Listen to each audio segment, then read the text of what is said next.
We're recording now. Friday, I asked you to finish chapter 10.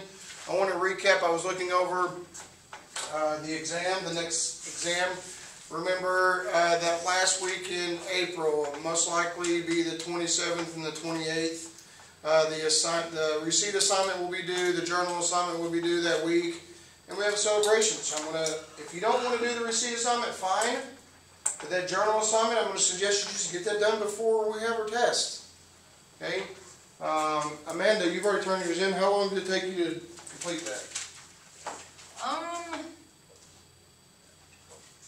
Actually about a day. A full day, hour-wise? Maybe a little less hour-wise, I would say, like once I stopped and just focused on it, maybe 4 hours. I mean, just making sure my sites were credible, and then of course I had asked you some questions on how it needed to be Formatted. Formatted. And I have a whole bunch of other stuff, figures and everything that I do on the weekend, but that didn't take as long as I thought it was going to take. It's probably more searching and finding something you're interested in and then reading it. And the sites takes a whole lot longer than just going, okay, I got it.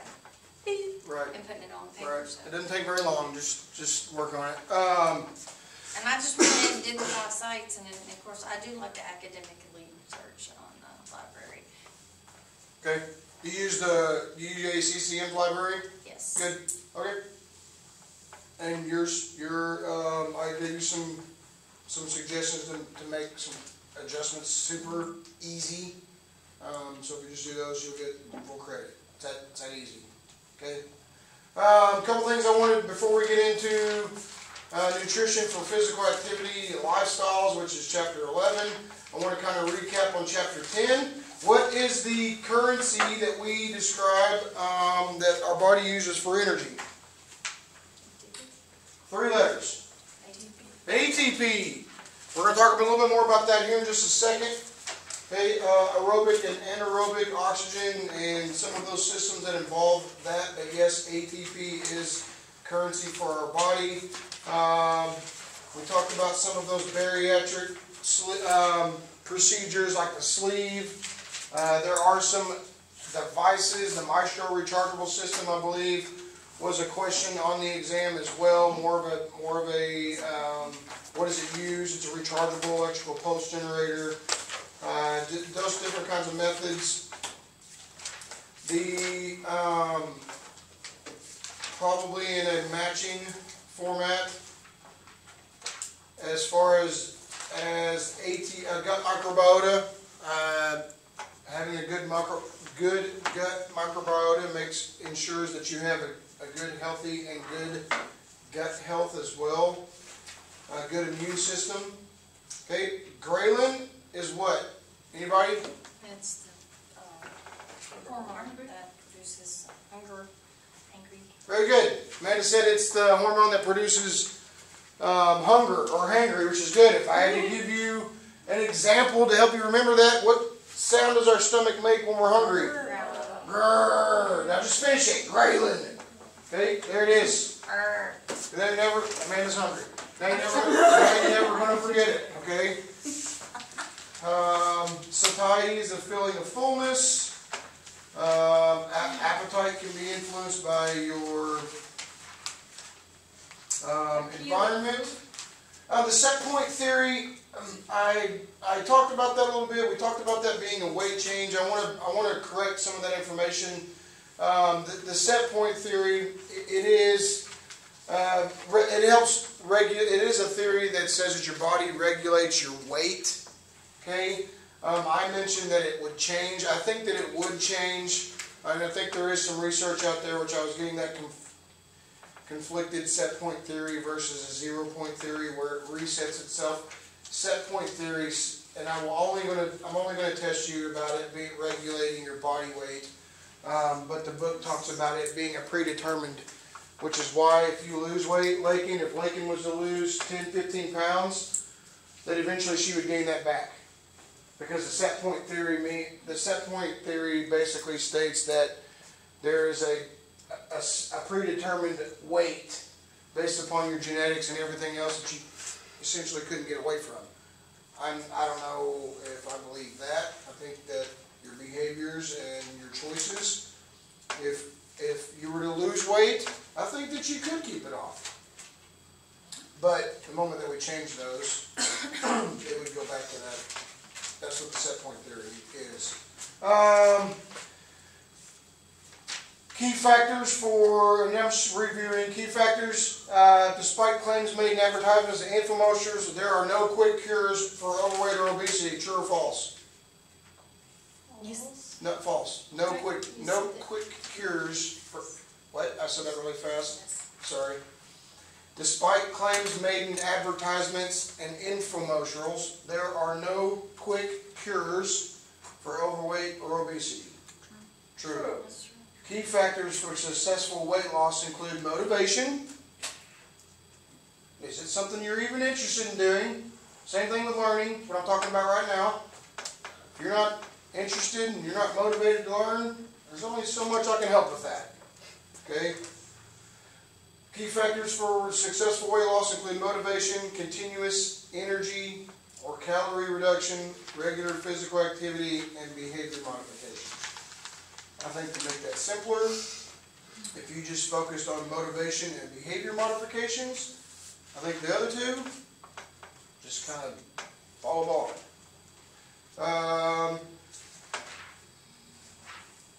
As far as weight loss, obviously there's no quick cure. Dietary supplements for weight loss, no magical bullets. Being underweight, if I'm underweight and I want to gain weight, what would be the easiest thing for me to do? Eat more peanut butter. Eat more, which means you have a what? Positive. Yeah. Tammy's taking the words, not Tammy, sorry, Mia's taking the words right out of my mouth. Positive. Positive energy balance means I gain weight. Okay, nutrition for physically active lifestyles. Now, as a dietitian, there are sports nutritionists, sports dietitians. Okay, you can be a nutritionist and still be able to provide good information, but dietitians can talk about their sports nutrition as well. It's a little bit more, it changes things. Okay, does a person that's more physically active need more energy or less energy? More. Right? We're going to find out how dramatic that is. We know that the human body is designed for physical activity. This is a question. Okay, we know that the body is designed for physical activity. Movement that results from skeletal muscle contraction. You will see that again. Physical activity is movement that results from skeletal muscle contraction. Do our muscles, do our bones move on their own? No. No, they're attached to muscles. Our muscles do that. Most of the physical activities you perform each day are unstructured. Grocery shopping, household chores. Exercise refers to physical activities that are usually planned and structured. Sometimes they're fun.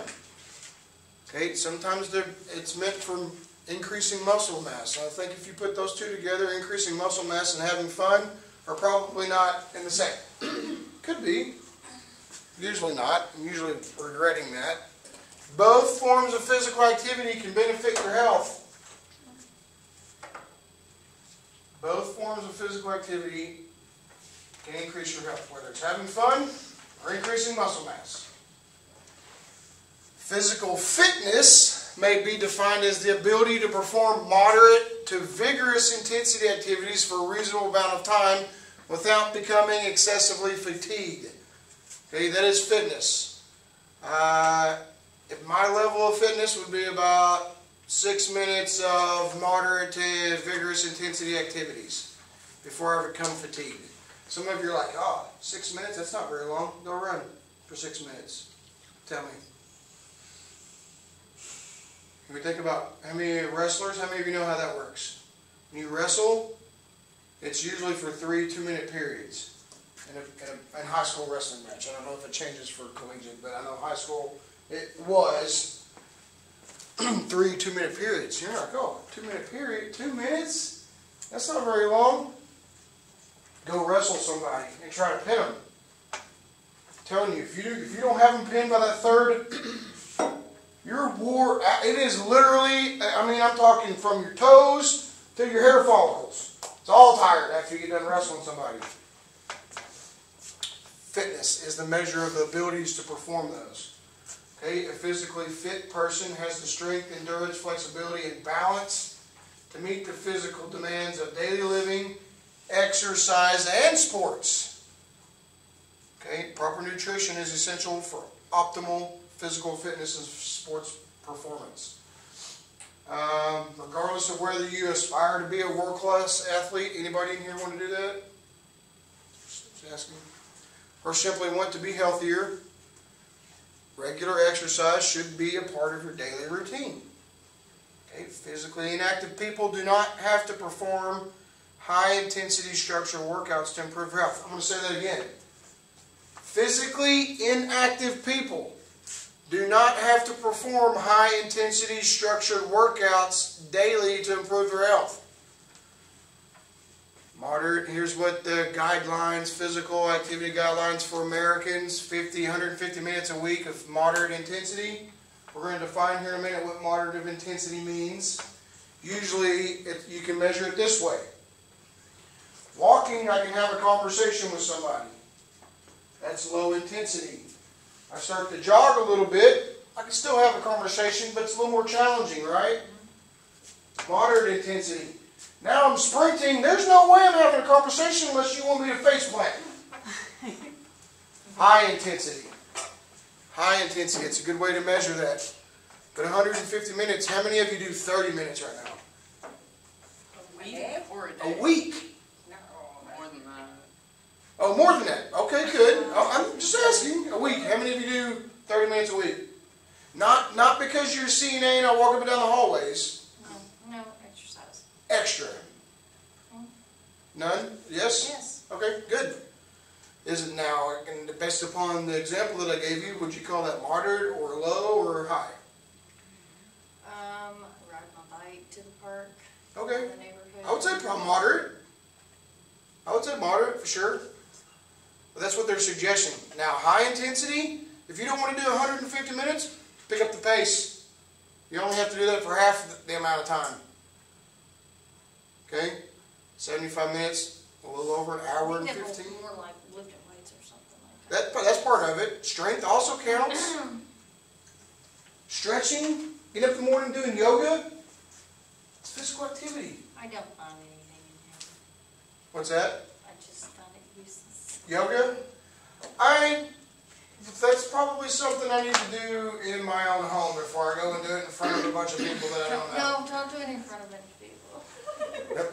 Because You- they are you look. Tell me that this doesn't I was look telling good? you that Shame. my niece, like my soon-to-be future daughter-in-law, sent me these cards and a little pad, and she's like, all of these cards, and some of them are like doggy whatever, and all these other weird things for you to Tree? stay Ever do that? in. That's It was just not. Well, the Tree? thing about yoga is like, even if you're going from move to move, you have to do it a certain way You have to for it breathe not to and- hurt your body. And like, if you don't know, then you're literally just gonna hurt yourself. Yeah. And you're just gonna make yourself more sore when it's supposed to be like a relaxing and like stretch. It is. It is, but it could be. It could be something as simple as you just getting up. It doesn't have to be yoga stretching, right? It could just be just getting up and doing some stretching.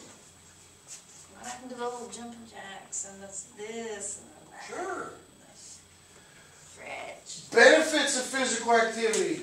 We know, but we talked about this. People who exercise regularly can help reduce the risk of serious chronic conditions, including cardiovascular disease, type 2 diabetes, hypertension, obesity, osteoporosis, and certain cancers. Maintaining physical active lifestyle is one of the most important steps that people can take to improve their health. Now, do you see why I was asking you what the difference is between just changing your physical activity? When we talk about just changing the physical activity and how many calories I would, not changing how I'm eating, just changing my activity level. I hear the excuse, and I make it up too. I don't have time. No, it's not. I don't make time. 15 minutes? You can't find 15 minutes in a day to go walk around the block? I don't don't make time to do that. I was out on the baseball field twice this week. So, I mean, it's not like I'm not physically active. You do it in different ways. And it's not every day. Intensity refers to the level of exertion used to perform an activity, during and type of physical activity, as well as body weight, influence, intensity of the skeletal muscle movement. A larger person, such as myself versus Aaron here, different muscle mass, okay? Would he burn more calories in the same, if we worked out for 30 minutes together, heart rate was the same, who would burn more calories? Why? Because I'm just saying the because one it's who has more muscle mass? More muscle mass, more muscle, right? Activity, physical activity is from muscle contraction. Muscles, fat does not burn. Nope. That doesn't do anything but sit there.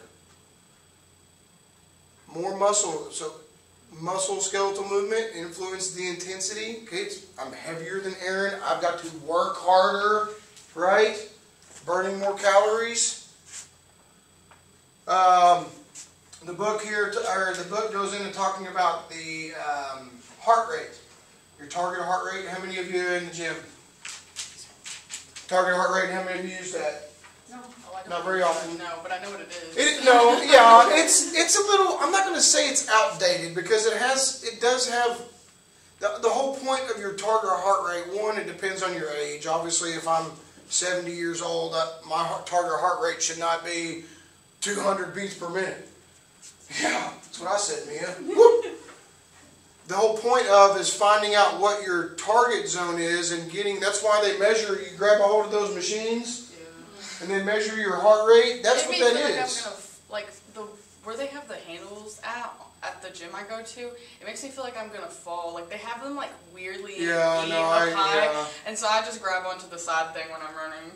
I agree. They don't put some of those things in good places, but the whole point is for your age-related maximum heart rate, you should be getting 64 to 76%. There's charts and stuff to help you identify that, but the whole point is once you reach that target heart rate is to maintain that.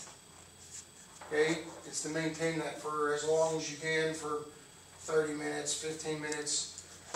More intensity, the higher intensity physical activity tends to burn more calories. You can measure your heart rate using your pulse. Nobody does that.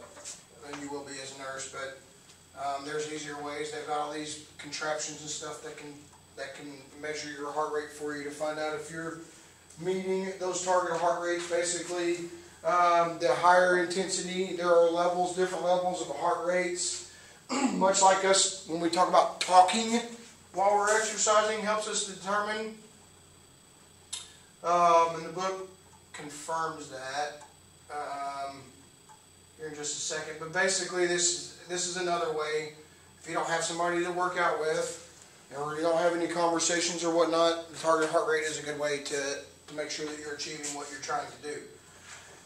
This kind of gives you a little pyramid. Remember we talked about sedentary activity? These are just activities. This is not a lifestyle. Okay? Sitting, driving, watching TV, using a computer, texting, talking on the phone. I think I could be active. I've seen people talk on the phone and be active. But I think this is meant to when everybody was using landlines.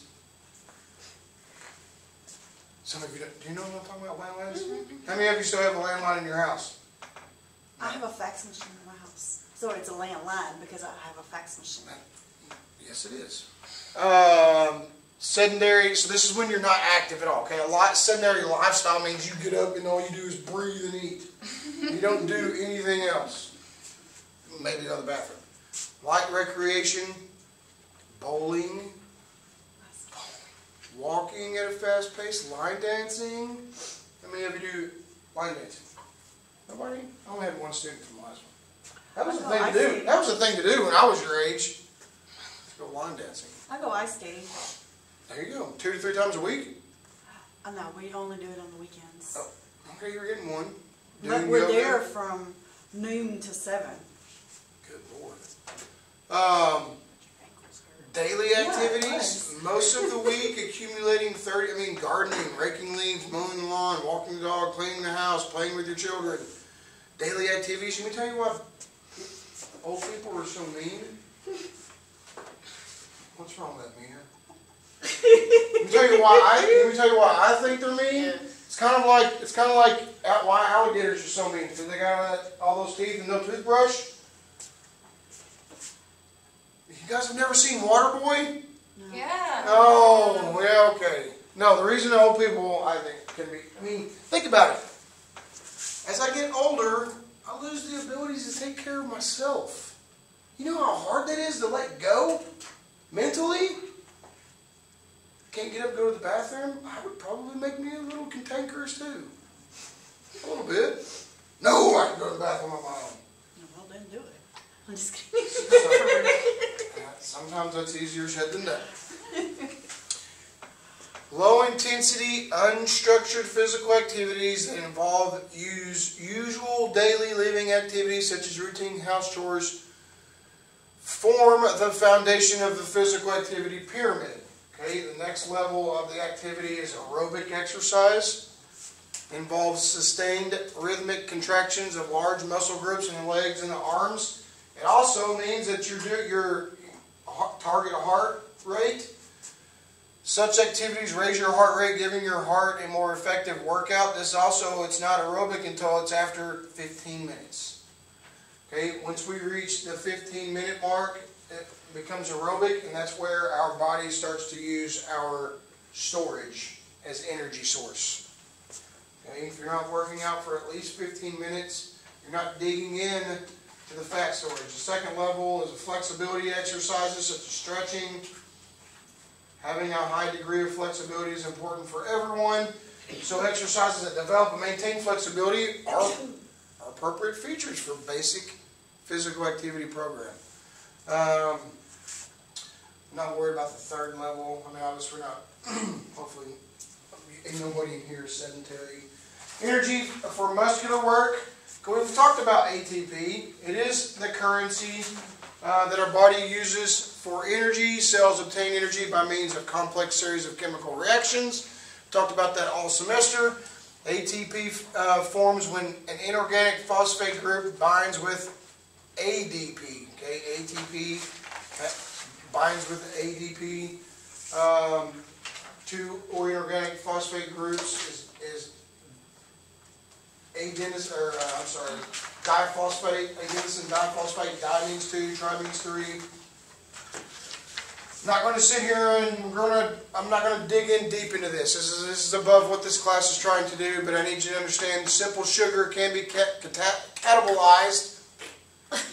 Simple sugar can be catabolized when free oxygen is unavailable. Anaerobic, we don't have much oxygen when we're holding our breath and we're trying to lift something heavy. Okay, swimming, gotta hold your breath. Obviously not for too long, you'll pass out. But we can make energy when we don't have oxygen. But I need you to understand that oxygen can increase ATP production by like 18 times. So oxygen is vital to increase ATP production is what you need you to remember. Not necessarily 18 times, just know that oxygen. Can we produce energy when we don't have oxygen available? Yes. Okay. How do cells use ATP? It is the primary source of direct energy for all cells. You will see that again. It's also referred to as the energy currency. Okay. When a cell needs some energy to drive a chemical reaction, it uses an enzyme to break down the bond between the two phosphate groups of ATP. Energy, then it goes in, the cells may rely on 3 major systems to obtain this energy. Don't be confused. This is important. Lactic acid, oxygen system are the 3, but out of those 3, oxygen is the most important. Okay, these 2 are related to anaerobic systems, which means we don't have oxygen. Okay, okay, does not need these two, the first two, this PCR and ATP and lactic acid systems do not need oxygen to produce ATP. At resting, cell contains only a small amount. Muscles have another type of high energy called phosphocreatine that enables cells to produce more ATP quicker under anaerobic conditions. This is where it tells you oxygen will increase ATP by 18 times. It's the end right here in a second. Lactic acid, so this helps create, I'm not going to get into details, creatine. How many of you ever used creatine? Sometimes. It is for muscle building. I don't think it's as popular as it used to be, but you could put on some lean muscle mass pretty quickly. It's just in the stuff that I already use. Like, it's just already like a pre-workout? Pre-workout. Yeah, it'll help, right. Now, how many of you, been a while since I've been outside, it's getting nice, I'm going to go for a run. Man, I feel really good. Now I'm going to stretch it out and get a couple extra 100 yards. And then next morning, You can't move. put your feet down on the floor, and your legs are sore. Lactic acid. From anaerobic ATP production. Okay, how do I get rid of that? Stretching. Okay, lactic acid buildup. Coffee actually helps get rid of that. What if you don't drink coffee? Bananas, what? What if somebody doesn't drink coffee? Is it coffee or caffeine? Probably the caffeine. Well, it's something in the coffee, the lactic acid, and then there's Is it Monsters? uric acid helps pull the lactic acid out of the muscles. What was that? Is it Monsters? As in Monsters? As in the energy? I think it might be more coffee than You get these. than those, but that can help with some of that, as well as milk and bananas because of the potassium. Helps get rid of some of that. But here it is. When cells have plenty of oxygen, such as during low to moderate intensity exercise, they can metabolize glucose completely to carbon dioxide and water. In fact, the availability of oxygen enables cells to produce 18 times more ATP energy than the two anaerobic systems. This kind of gives you an idea. ATP, when in use at all times, examples, all types of activities. You don't have to do shot put or bench press. You don't have to, anything. You're going to help your body make energy. You're going to help burn excess fat or carbohydrate for fueling. How many of you ever heard of carb loading? What did you say? Carb loading? What? Like before an event, carb loading. Susan B. Cohen, the breast cancer awareness, what was it, half marathon, 5K they used to hold in Little Rock, would have a pasta dinner the night before. So those people, because it was long races, the intensity of physical activity influences the relatively amounts of the fatty acids and the glucose as the muscles metabolize for energy. Glucose supplies about 40% of the energy sustained a person who is resting or engaged in light activities, such as watching TV, typing, walking. Fat is primarily the fuel muscles use while resting or engaged in low to moderate intense physical activities. You know what that just said? I can burn fat sitting still. That's what it says. Fat is the primary fuel muscles use while resting or engaged in low to moderate activity. Now, what's the one thing that I need to pay attention to? If I know that fat is the primary fuel while I'm resting, But don't add fat to it. right, my eating habits, right? I'm sitting there, I'm bored, I'm watching TV. Don't add. What's one of the things that we usually do? Grab a bag of chips, Get some pretzels. popcorn, pretzels, whatever it is. But depending on the physical activity, see here, I'm burning less carbohydrates, more fat. Burning more carbohydrates, less fat. Mainly because if you're doing stuff like this, you probably don't have a whole lot of that. But that's why it's more important to make sure that I'm eating properly, to make sure that I've got enough carbohydrates to perform well. General advice, dietary advice for athletes. As a dietitian,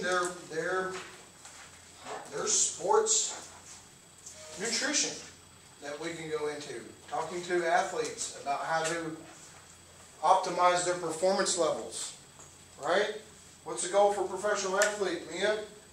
Come in last place? No. No. I mean, as an Olympian, I think I'd be okay. I heard Michael Phelps, he ate like a whole lot, like. Ridiculous. Yeah. Yeah. So Michael Phelps is a swimmer. Okay, he's tall. He's a tall guy. Oh, yeah. Now imagine, so knowing that for him, when he needed to do those things, imagine an NFL lineman, how many calories they need. A ridiculous amount. Ridiculous. Athletes often manipulate their diets to lose or gain weight, increase their muscle strength, or prevent or delay fatigue during exercise. Unfortunately, much like our genetics play a role in how our body composition plays out, we have negative effects, right? We have a metabolism gene. That means that my metabolism is not as high, which means I could struggle with my weight. The genetics, genetic endowment refers to inherited physical characteristics. It's time for somebody to take some medication. It's okay. It's okay. Genetic endowment refers to the inherited physical characteristics that can affect an athlete's physical performance, such as body size, shape, and composition.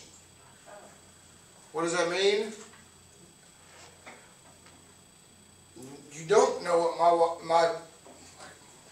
you don't know what my child's mother looks like. How about that? You don't know what my child's mother looks like, but looking at me, do you think my child would have a very good chance of playing basketball? I'll tell you this.